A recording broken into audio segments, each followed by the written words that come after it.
السلام علیکم ورحمۃ اللہ وبرکاتہ۔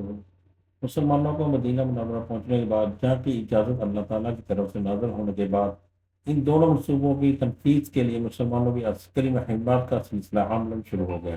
جیسا کہ میں حضرت محمد مصطفیٰ صلی اللہ علیہ وسلم کی سیرت مبارکہ کو بیان کرنے کی کوشش کر رہا ہوں، وہ اس کے سلسلے میں آج کا میرا ٹاپک حضرت صلی اللہ علیہ وسلم کے سرایہ اور غزوات ہیں، ان کا میں مختصر طور پر حال بیان کرتا ہوں۔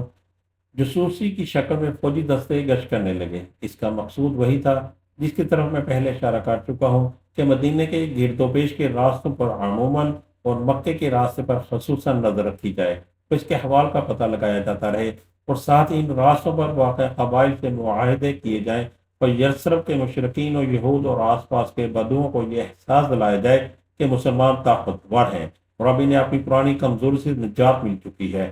نیز قریش کی ان کی بے جا تیش اور تہور کے خطرناک نتائج سے ڈرایا جائے تاکہ جس حماقت کی دلدل میں وہ اب تک دھنستے چلے جا رہے ہیں، اس سے نکل کر ہوش کے ناخن لیں اور اپنے اقتصاد اور اسباب معیشت کو خطرے میں دیکھ کر صلح کی طرف مائل ہو جائیں، اور مسلمانوں کے گھروں میں گھس کر ان کے خاتمے کے جو عزائم رکھتے ہیں اور اللہ کی راہ میں جو رکاوٹیں کھڑی کر رہے ہیں اور مکے کے کمزور مسلمانوں پر جو ظلم و ستم ڈھا رہے ہیں، ان سب سے باز آ جائیں اور مسلمان جزیرہ العرب میں اللہ کا پیغام پہنچانے کے لیے آزاد ہو جائے۔ ان سرائے اور غزوات کا میں مختصرین حالات بیان کرتا ہوں، اور جو مزید ہوگا وہ میں تفصیل کے ساتھ بیان کروں گا۔ سب سے پہلے سرائے سیف البحر، یہ رمضان یکم ہجری مارچ 623 عیسوی کو ہوا۔ رسول اللہ صلی اللہ علیہ وسلم نے حضرت حمزہ بن عبد المطلب رضی اللہ عنہ کو اس سرائے کا امیر بنایا اور 30 مہاجرین کو ان کے زیر کمان شام سے آنے والے قریشی قافلے کا پتہ لگانے کی طرف روانہ فرمایا۔ اس قافلے میں 300 آدمی تھے، جن میں ابو جہل بھی تھا۔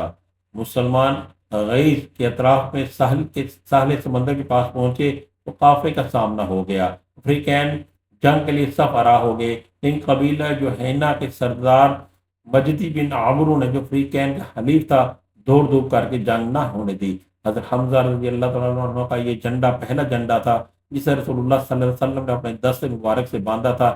اس کا رنگ سفید تھا اور اس کے علمبردار حضرت ابو مرثد کناز بن حسین غنوی رضی اللہ عنہ تھے۔ اسی طرح دوسرا سرایہ سرایہ رابغ، یہ شوال یکم ہجری اور اپریل 623 عیسوی کو ہوا۔ رسول اللہ صلی اللہ علیہ وسلم نے حضرت عبیدہ بن حارث بن عبد المطلب کو مہاجرین کے 60 سواروں کے رسالہ دے کر روانہ فرمایا۔ رابغ کی راودی میں ابو سفیان سے سامنا ہوا، اس کے ساتھ 200 آدمی تھے۔ فریقین نے ایک دوسرے پر تیر چلائے، لیکن اس سے آگے کوئی جنگ نہ ہوئی۔ اس رائے میں مکی لشکر کے 2 آدمی مسلمانوں سے آ ملے، ایک حضرت مقداد بن عامر البحرانی اور دوسرے عتبہ بن غزوان المازانی رضی اللہ عنہ۔ یہ دونوں مسلمان تھے اور کفار کے ساتھ نکلے ہی اسی مقصد سے تھے، اس طرح مسلمانوں سے جا ملیں گے۔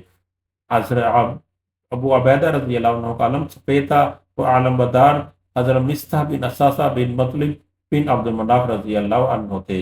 اسی طرح تیسرا سرایہ غزرار یکم ہجری مئی 623 عیسوی کو رسول اللہ صلی اللہ علیہ وسلم نے سرایہ کا امیر حضرت سعد بن ابی وقاص رضی اللہ عنہ کو مقرر فرمایا اور انہیں 20 آدمیوں کی کمان دے کر قریش کے قافلے کا پتہ لگانے کے لیے روانہ فرمایا، اور یہ تاکید فرما دی کہ غرار سے آگے نہ بڑھیں۔ یہ لوگ پیدل روانہ ہوئے، رات کو سفر کرتے اور دن میں چھپے رہتے۔ 5ویں روز صبح اور رات پہنچے تو معلوم ہوا کہ قافلہ ایک دن پہلے جا چکا ہے۔ اس سریے کا علم سفید تھا اور علم بردار حضرت مقداد بن عمرو رضی اللہ عنہ تھے۔ اسی طرح غزوہ ابوہ یا ودان جس کو بولا جاتا ہے، یہ سفر 2 ہجری اگست 623 عیسوی کو ہوا۔ اس مہم میں 70 مہاجرین کے ہمراہ رسول اللہ صلی اللہ علیہ وسلم بنفس نفیس تشریف لے گئے تھے، اور مدینے میں حضرت سعد بن عبادہ رضی اللہ عنہ کو اپنا قائم مقام مقرر فرمایا۔ مہم کا مقصد قریش کے قافلے کو راہ روکنا تھا۔ اب ودان تک پہنچے لیکن کوئی معاملہ پیش نہ آیا۔ اسی غزوہ میں آپ نے بنو زمرہ کے سردار وقت عمرو بن بخشی زمری سے حلیفانہ معاہدہ کیا۔ معاہدے کی عبارت یہ تھی کہ بنو زمرہ کے لیے محمد رسول اللہ صلی اللہ علیہ وسلم کی تحریر ہے، یہ لوگ اپنے جان اور اپنے مال کے بارے میں مامون رہیں گے، اور جو ان پر یورش کرے گا اس کے خلاف ان کی مدد کی جائے گی، اللہ یہ کہ خود اللہ کے دین کے خلاف جنگ کریں۔ یہ معاہدہ اس وقت تک کے لیے ہے جب تک سمندر ان کو تر کرے، یعنی ہمیشہ کے لیے ہے، اور جب نبی صلی اللہ علیہ وسلم اپنی مدد کے لیے انہیں آواز دیں گے تو انہیں آنا ہوگا۔ یہ پہلی فوجی مہم تھی، اس میں رسول اللہ صلی اللہ علیہ وسلم بذات خود تشریف لے گئے تھے۔ اور 15 دن مدینے سے باہر گزار کر واپس آئے۔ اس مہم کے پرچم کا رنگ سفید تھا اور حضرت حمزہ رضی اللہ عنہ علم بردار تھے۔